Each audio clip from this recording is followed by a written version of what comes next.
तो जब हम लोग एक बार साहब के साथ गए मनातू, तो मनातू गढ़ के किले के वो खंडहर जिसकी ईंटें बिखरी हुई थी, साहब ने कहा कि देख रहे हैं इन ईंटों को, ये ईंटें बताती हैं कि इमारत कैसी थी।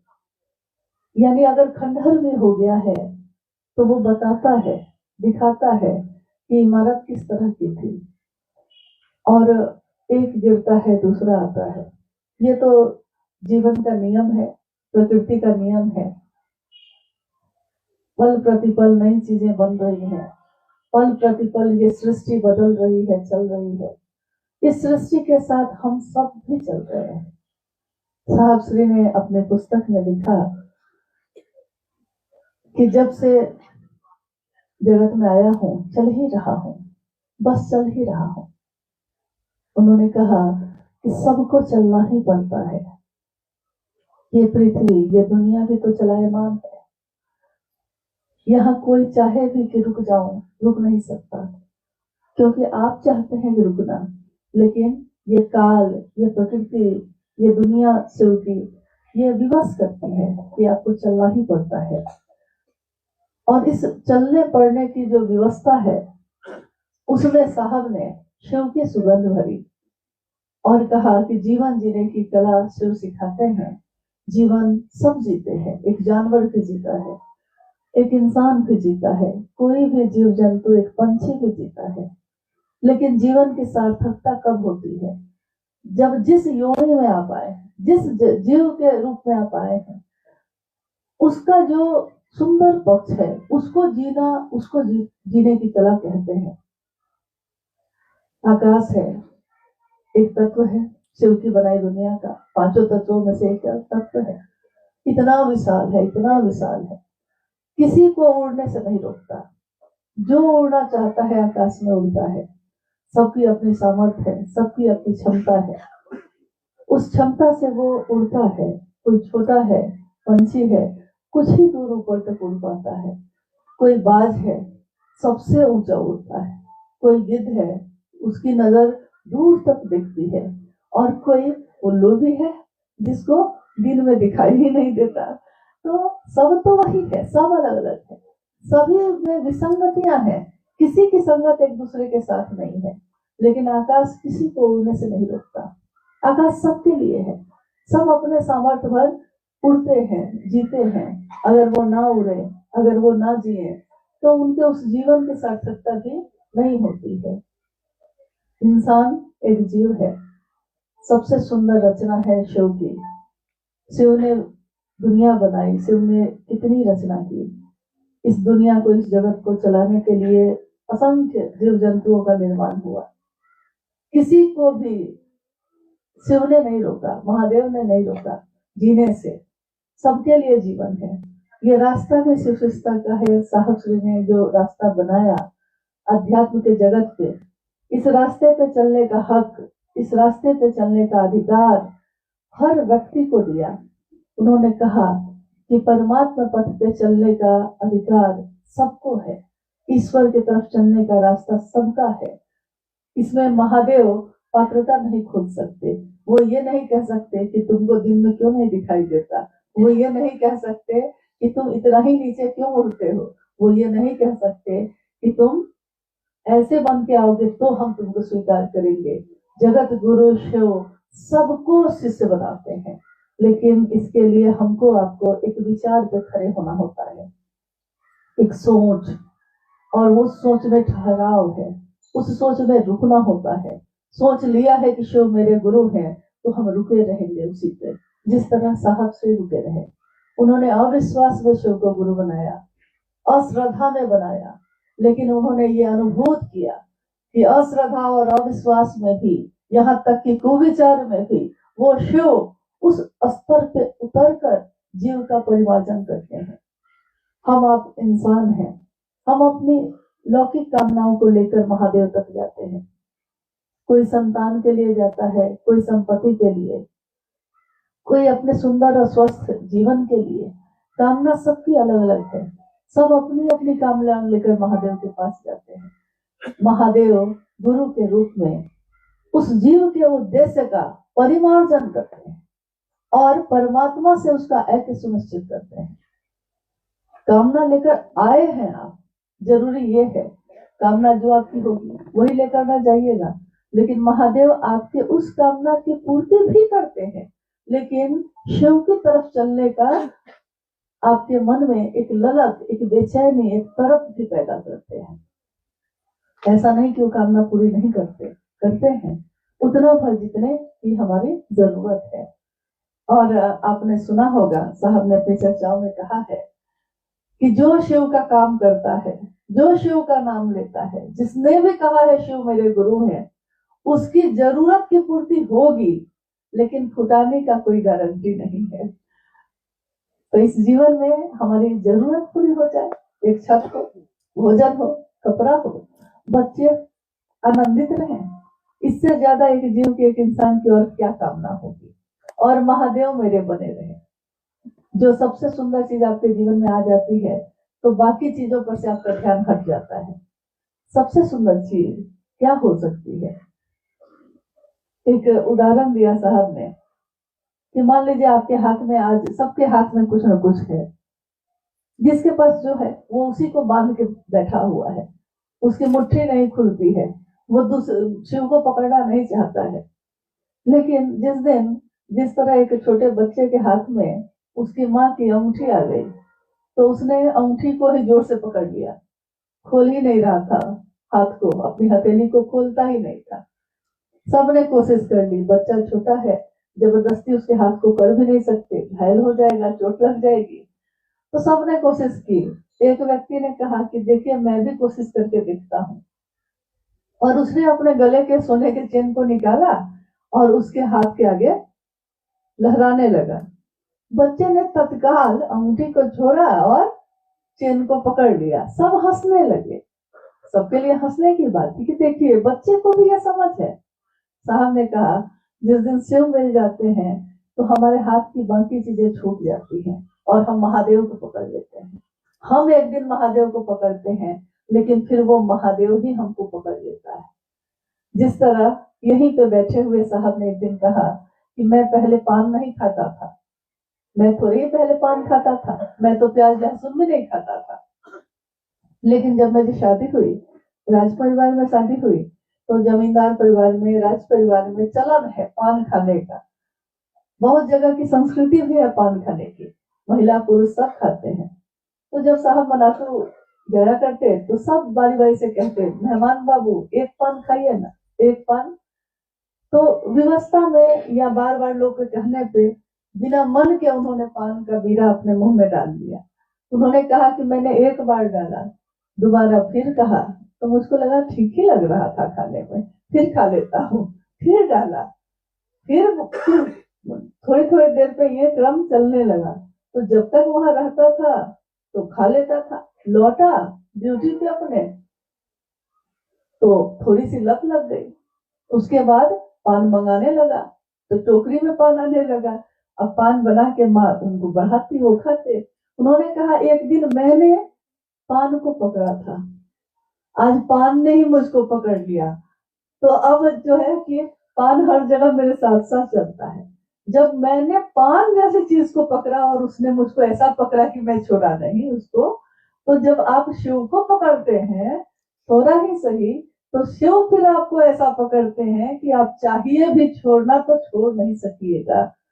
शुरुआती दिनों में उन्होंने कहा कि महादेव को गुरु मानो और चादर तान कर सो जाओ।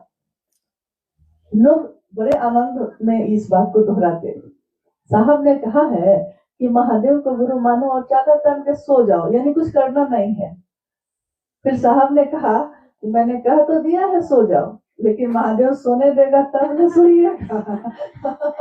महादेव ने इतना काम कराया, इतना काम कराया कि रातों की नींद भी खत्म हो गई। और साहब ने कहा कि मुझको याद भी नहीं है कि पिछले कुछ दशक से मैं कब सोया। नींद नहीं जिनकी आंखों में, वो धुन के मत वाले हैं जिनकी आंखों की नींद भी चली गई महादेव के लिए। सपना वो नहीं होता जो सोए में देखा जाता है, सपना वो होता है जो आपको सोने नहीं देता है। और शिव की शिष्यता का सपना साहब और दीदी ने देखा। उनकी आंखों ने वो सपना देखा जिसके लिए शिव ने, जब से ये सृष्टि बनी है, शिव ने ही प्रतीक्षा की होगी। जगत गुरु की कुर्सी पे बैठे वो इंतजार ही करते रहे कि कोई शिष्य बनेगा, कोई शिष्य बनेगा। कुछ लोग बने भी तो अपनी ही कामना की पूर्ति करते रहे, लेकिन कोई ऐसा नहीं आया जिसने शिव को पाया और दूसरों को भी कहा कि तुम भी पा सकते हो। हर व्यक्ति को ये कहा, ऐसा पहले नहीं हुआ था, इस कालखंड में हुआ। आप में से बहुत गुरु भाई गुरु बहन जो आज यहाँ आए हैं, नववर्ष के उपलक्ष्य में अपने साहब को प्रणाम करने, अपने साहब का दर्शन करने, हम लोग यही कह सकते हैं कि अगर आप शिव के लिए, शिव को चाहेंगे, चाहने की कामना करेंगे, हो सकता है आपके मन में वो बात पैदा नहीं हुई हो, लेकिन अगर आपने साहब और दीदी से ये कहा कि मुझको भी ये सिखा दीजिए कि महादेव के लिए कैसे महादेव को चाहा जाता है, तो उनके आशीर्वाद से ये फलित हो सकता है। जिसके बोलने से मौसम बदल जाते, जिनके बोलने से हमारे मन का, हमारा ही मन है बदल गया, नहीं बदला हम लोग का मन। पहले भी तो यही मन था, पहले भी तो यही शरीर था ना, जब से जन्म लिया अभी तक तो इसी शरीर में है। जो सोच पहले थी क्या आज भी वही है? जो घृणा दूसरों के लिए पहले होती थी क्या आज भी वही है? दूसरों के लिए जो नफरत थी आज वो है? उस नफरत को भी शिव ने प्यार में बदल दिया। किसी का अहित आज आप सोच सकते हैं, किसी का भी हो सकता है जो आपको गालियां भी देता हो, उसके लिए भी अगर शिव के शिष्य है कोई, तो वो उसका भी शुभ सोचता है, उसका भी कल्याण सोचता है, क्योंकि वो समझता है कि ये नहीं समझ रहा कि ये क्या बोल रहा है, इसको समझ नहीं है। तो जब बच्चे के बारे में आपको पता होता है कि इस बच्चे को समझ नहीं है, इसलिए बदमाशी कर रहा है, इसलिए कुछ भी बोल रहा है, इसको समझ में नहीं आ रहा, तो उस बच्चे के लिए आपके मन में गुस्सा थोड़ा ही होता है, अफसोस होता है। कोशिश करते हैं आप कि उसका परिवेश बदले, उसकी संगत बदले, उसका माहौल बदले, ताकि उसके जीवन में भी परिवर्तन हो सके। संगत का ये असर होता है कि पानी की एक बूंद, पानी की बूंद होती है, गिलास में रखिए तो पानी की बूंद है, कटोरी में रखिए वो पानी ही तो है। और कमल के पत्ते पे भी आपने देखा होगा, वही पानी की बूंद जब कमल के पत्ते पे पड़ती है तो मोती की तरह चमकती है। वही पानी की बूंद समंदर के सीप में अगर चली जाए तो वो मोती बन के निकलती है। संगत का कितना असर होता है, संगत से गुण आत है और संगत से गुण जात है। तो संगत लेनी है इस जीवन में, साहब दीदी का लीजिए, अपने गुरु शिव का लीजिए, उनकी संगत में निखर कर शिव बन के निकलिएगा। शिव ही तो है जो इस धरती पे चलते हैं सबके रूप में, हजारों हजार पैर से चलते हैं, हजारों हजार आंखों से देखते हैं और हजार हजार मुख से बोलते हैं। जितने लोग भी शिव की चर्चा करते हैं, शिव की बात करते हैं, शिव से दया मांगते हैं, शिव को प्रणाम करते हैं, ये सब हमारे आपके प्रयास से हो रहा है। माध्यम है सब, कोई हम हो आप हो कोई हो, वो बस ऊर्जा का संचरण करने का एक माध्यम है। जैसे बिजली का जब सप्लाई होता है तो अलग अलग तार होते हैं, बिजली उस तार की नहीं होती, बिजली तो वहां से आती है जहां से वो पैदा होती है, तार तो बस माध्यम है जिसमें से गुजर के वो दूसरों के घरों को रोशन करती है, दूसरे के घरों की बिजली को जलाती है। शिव की शिष्यता हमारे आपके दिलों में उतरी है, रोशन है हमारे मन भी, और हम दूसरों के जीवन को भी रोशन करने की कोशिश करते हैं। आप आज जहां से भी आए हैं, सब कोई अलग अलग जगहों से आए हैं, और जब हम लोगों ने पूछा कि कहाँ कहाँ से आए हैं, तो लोगों ने कहा कि आज लिखना मुश्किल है कहाँ कहाँ से आए हैं, क्योंकि लोग इतने ज्यादा है कि लिखना संभव नहीं है। ये कल्पना भी तो साहब ने की। एक बार पटना में संगोष्ठी हो रही थी, पटना में उस समय एक संगोष्ठी में साहब ने कहा कि पटना की ये संगोष्ठी यही रांची में हुई थी, अग्रसेन भवन में पटना की संगोष्ठी थी, सक्रिय गुरु भाई गुरु बहन आए थे। साहब ने उस चर्चा में कहा कि जिस दिन मैं बेली रोड से विश्वेश्वरैया तक 3 घंटा में पहुंचूंगा, मतलब मैं चल नहीं पाऊंगा, मैं वहां पहुंच नहीं पाऊं, इतने शिव शिष्य हो, जिस दिन ऐसा हो जाएगा उस दिन मैं समझूंगा कि महादेव का काम हुआ है। क्योंकि ये नहीं चाहा उन्होंने कि लोग उनके लिए खड़े हों, लेकिन हर घर हर व्यक्ति शिव शिष्य बन के जब आपके सामने चलेगा तो आपको कहीं भी कोई दूसरा दिखेगा ही नहीं। जिधर जाइए हाथ में कंगन दिख ही जाता है, जिधर जाइए शिव की चर्चा की आवाज कानों से टकराती ही है।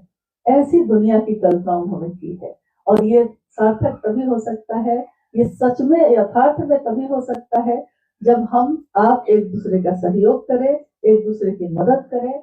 हम नहीं कर पाते हैं कोई बात नहीं, लेकिन जो कर रहा है उसके लिए तो मंगल कामना करिए। हम नहीं जा पाते कोई बात नहीं, हर आदमी की स्थिति परिस्थिति अलग अलग होती है, लेकिन दूसरों की कामना तो करिए। जगत है, जीवन है, इसमें स्थान भी है, पात्र भी है, काल भी है, यानी समय भी लागू हुआ है। जो चीज इस काल के अंदर आई है तो काल लागू होगा। स्थान यानी जहां भी आप रहते हैं, जहां आप खड़े हैं, तो उस स्थान का भी प्रभाव होगा।